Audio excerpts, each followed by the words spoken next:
कि कांग्रेस अपनी हार को कभी भी आज तक पचाना उसने सीखा ही नहीं।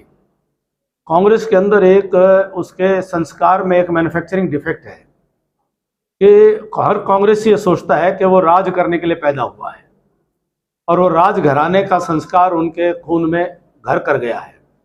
2014 से कांग्रेस के प्रादेशिक नेतृत्व ने आज तक भी हार को स्वीकार नहीं किया और 2014 से लेकर आज तक हरियाणा प्रदेश के समाज में जहर घोलने का काम हरियाणा प्रदेश के कांग्रेस के नेतृत्व ने किया है और उसी का परिणाम आज ये है कि वो हरियाणा की राजनीति से खारिज किए जा चुके हैं और इतना बड़ा उनको लोकसभा के अंदर आशा की किरण दिखाई दी थी और उसको भी वो संभाल नहीं पाए और सबको साथ जोड़ करके वो चल नहीं पाए और उन्होंने जो उनका भी समर्थक वर्ग था उसको भी पूरी तरह से निराश किया है, क्योंकि अंततोगत्वा नेतृत्व है जिसको सबको साथ लेकर चलना पड़ता है।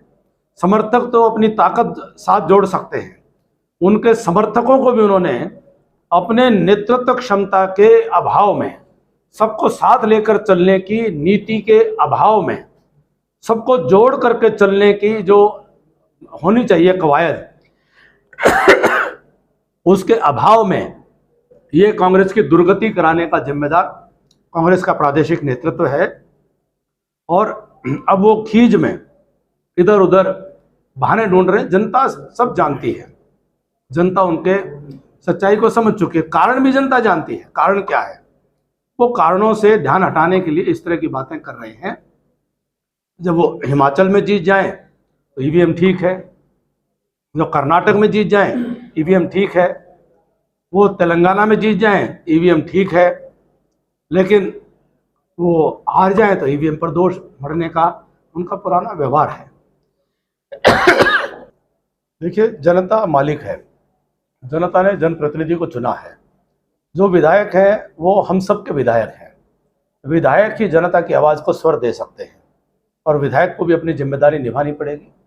हमारी जो अपनी भूमिका है, जितनी भी हम सकारात्मक भूमिका निभा सकते हैं, हम निश्चित तौर पर अपने क्षेत्र के लिए हम अपने सकारात्मक भूमिका निभाने का पूरा प्रयास करेंगे।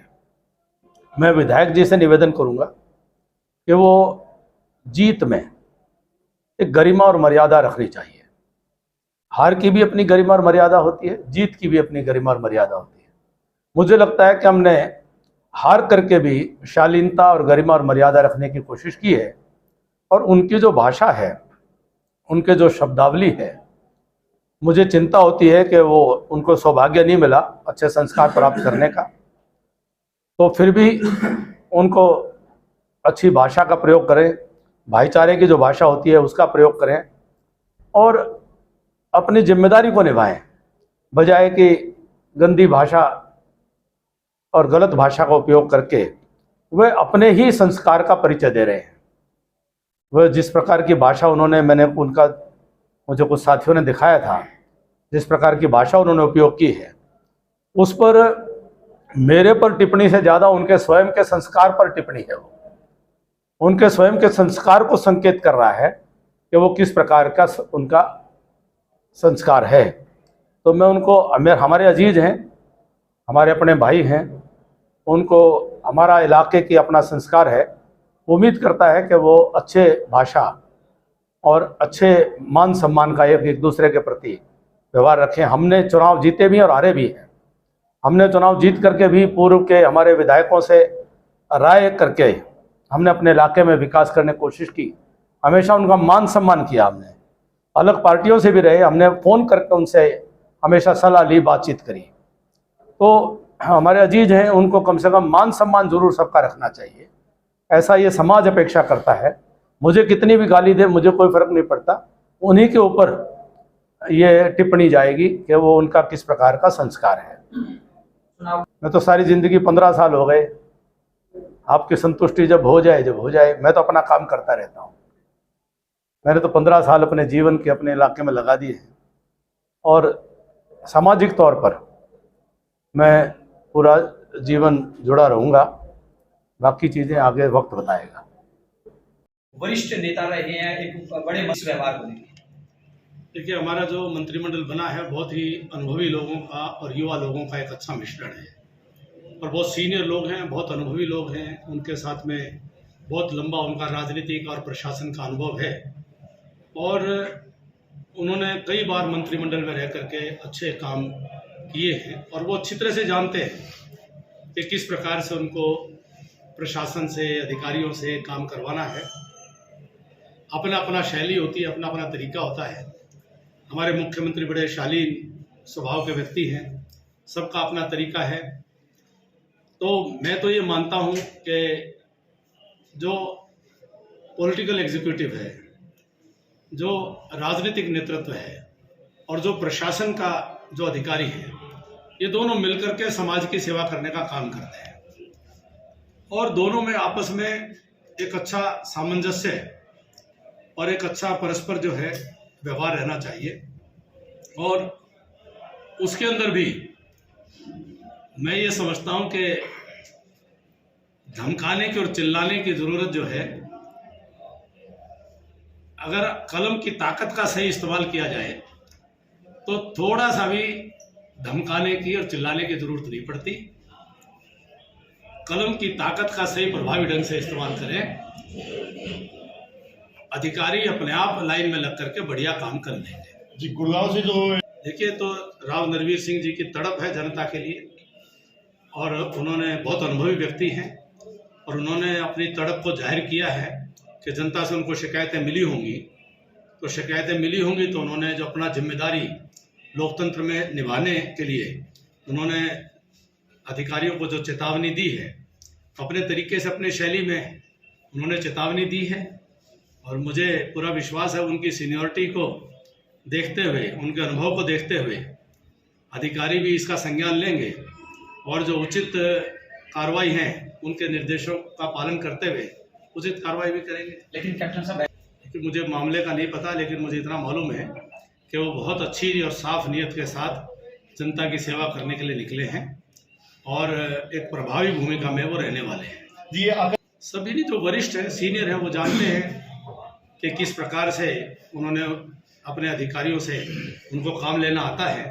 जैसे मैंने कहा, सबकी अपनी अपनी शैली है, तो अपनी अपनी शैली से काम करते हैं।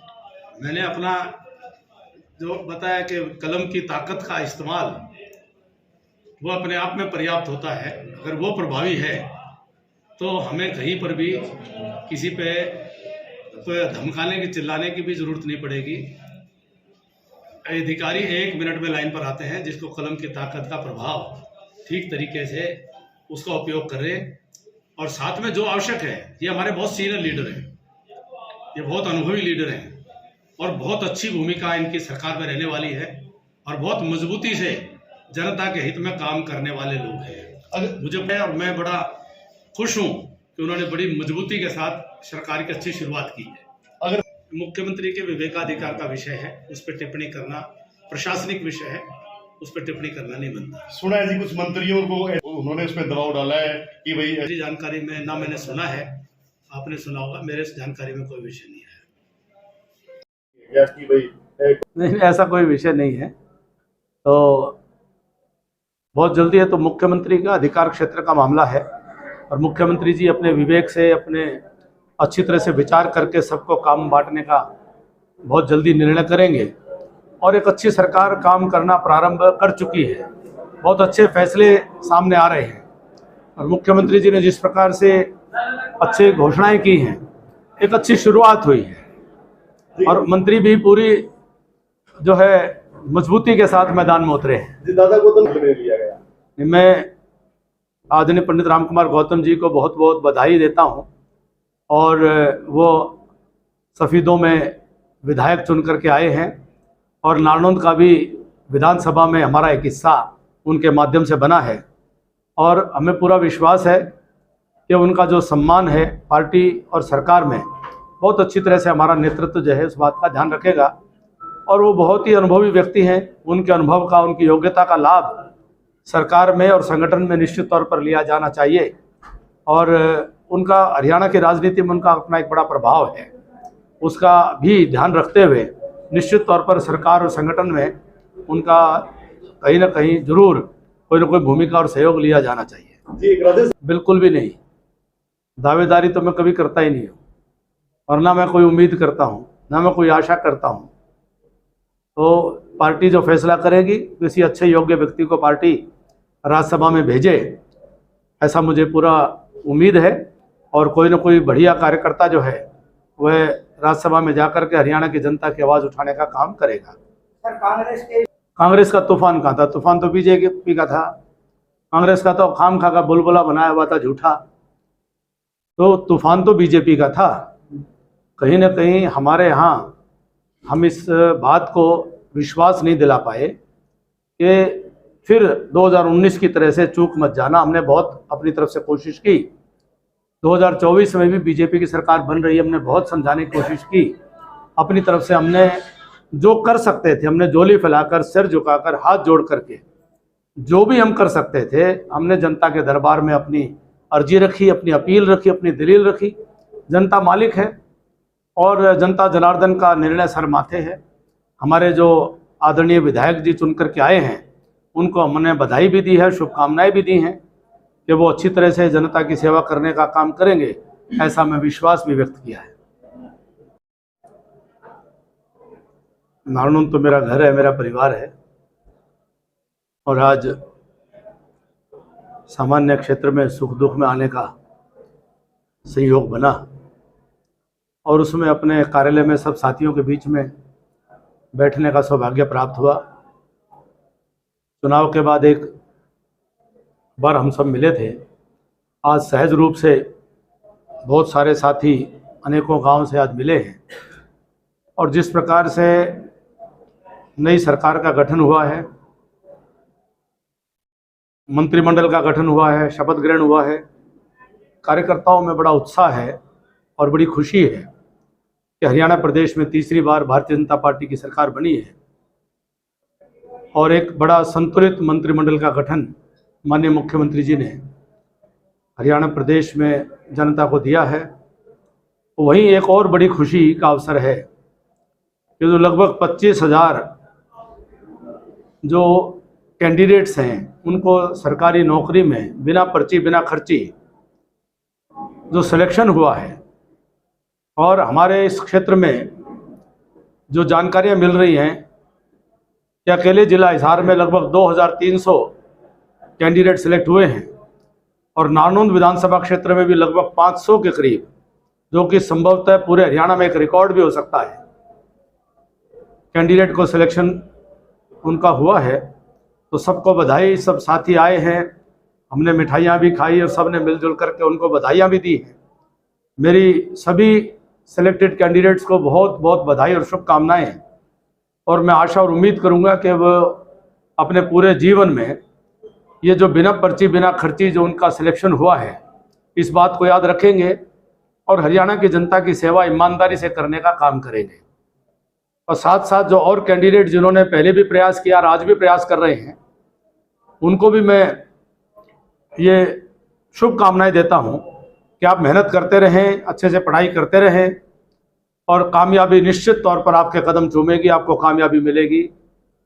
और हरियाणा प्रदेश की मातृशक्ति को मैं आज करवा चौथ के पावन त्यौहार की भी हार्दिक शुभकामनाएं देता हूँ। 2 लाख नौकरियों। देखिए, पूरे 5 साल के कार्यकाल के अंदर 2 लाख सरकारी नौकरियां देने का जो संकल्प पत्र के अंदर बात रखी गई है, मैं आपको भरोसे के साथ कह सकता हूं, नायब सिंह सैनी जी के संकल्प को अच्छी तरह से मैं जानता हूं। 2 लाख की 2,01,000 हो सकती है, 1,99,000 नहीं होगी।